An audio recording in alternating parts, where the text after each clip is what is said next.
To the budget backlash now, and all you need to do is pick up a newspaper and you will see why small businesses in this country are worried about what these tax changes will mean for their future. They say, I take the risk, I make all the sacrifices, I provide the jobs, and then the government somehow takes 47% of the proceeds if I happen to have a successful sale of my business in the end.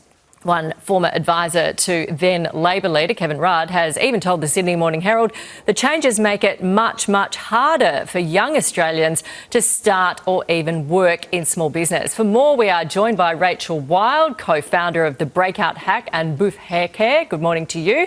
We keep hearing how the budget was supposed to level the playing field for young Aussies. You're a young Aussie and a small business owner. What are you saying today?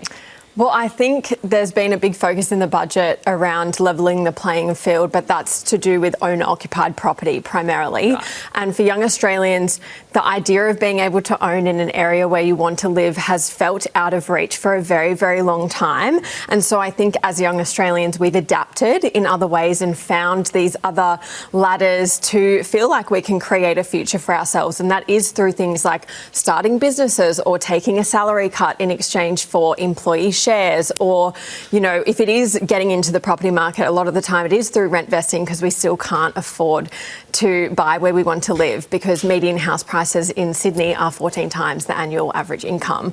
And so it's about, you know, we've now found these other ways to help build to that first property deposit.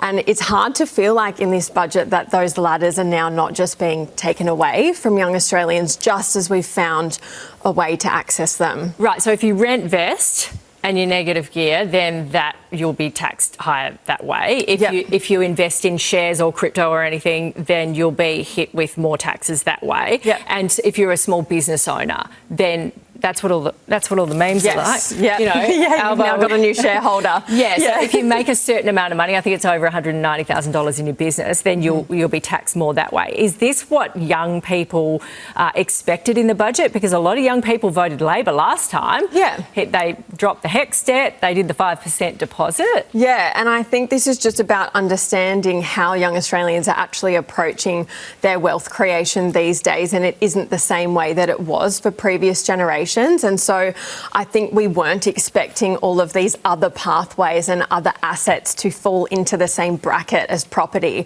I think we can all admit that there is a property problem and we want a fix. And I think, you know, it's a bold budget and that's great. But why have these other pathways also been put in there? Because if you are going to take away property as the wealth creation asset and take away that pathway, then I think you have to consider what you're putting in its place for young Australians. And we should be giving young Australians more options, not less, and that's how it felt in this budget. Right, so you think they're not doing something the other end of the budget. Do you think they will change this? Do you think the government realises? I really hope so. I think there was an unintended consequence, particularly for small businesses when it comes to how they're actually taxed at the end of the day when they do have that capital gain event, because small businesses, you know, when you're starting a small business, people, I don't know, sell their DJ decks to start their small businesses. It's such a small cost base that you start with, but you sacrifice your salary, you take out personal loans in your own name, you take all this sacrifice and risk on in the hope of building something, and then when you go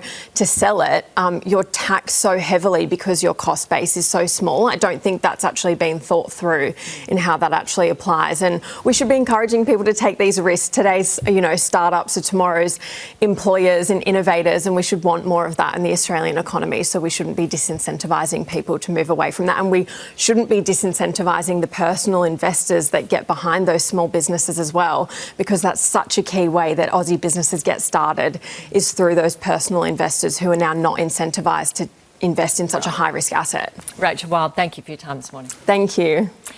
Here's Michael.